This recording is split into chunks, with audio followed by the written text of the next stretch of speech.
Sinusuri na ng Department of Education ang mga report na sobra-sobrang oras ng trabaho ng ilang teacher sa public school at plano itong bawasan. Suportado yan ng ilang guro, maging ng ilang magulang na nakausap ng GMA Integrated News. At may unang balita, si Bea Pinlac. Hindi raw maiwasan ng ilang guro sa Navotas Elementary School na makadama ng pagod dahil sa bigat ng trabaho nila na minsan daw ay lumalagpas pa sa maximum na 6-hour teaching period. Bayani kung ituring ang ating mga guro. Pero aminado si teacher kandidado, may mga araw na nakakapagod, lalo na kapag kailangang dagdagan ng oras ng pagtuturo sa kanyang mga estudyante. Hindi naman po natin maiiwasan yung pagkaroon ng sobrang hours sa teachers. Nakakaapekto rin naman, pero syempre as a teacher we should be flexible enough. Kailangan hindi natin maipakita sa bata na tayo ay pagod.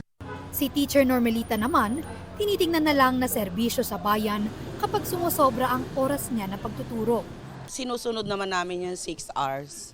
Saka yung halimbawang may ekstrang oras na ginugugol namin, yun ay voluntaryo na namin. Sa amin, baliwala yung ekstrang oras eh. Hindi naman kasi kami makwenta sa oras ng mga as long as sa kapakanan ng learner.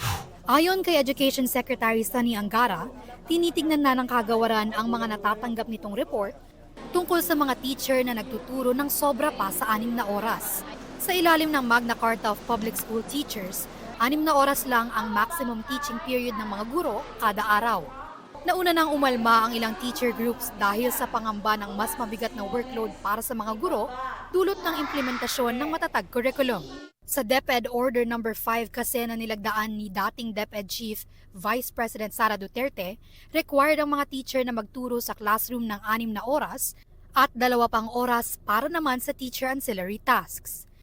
Sang-ayon sina Nanay Mary Ann at Tatay Marciano na bawasan ang oras ng trabaho ng mga guro dahil batid nilang maaapektuhan ang kalidad ng pagtuturo sa mga anak at apo nila kung ma-burnout ang mga teacher. Hindi nakakakuha ng pagtuturo. Hindi na didiretso yung pagtuturo ba? Gawa ng ko napapagod din sila. Sa bata po siguro kasi medyo parang mahirapan sila. Pag naman, kailangan gabayan pa rin sila ng magulang. Kailangan po talaga tulungan kami sa teacher.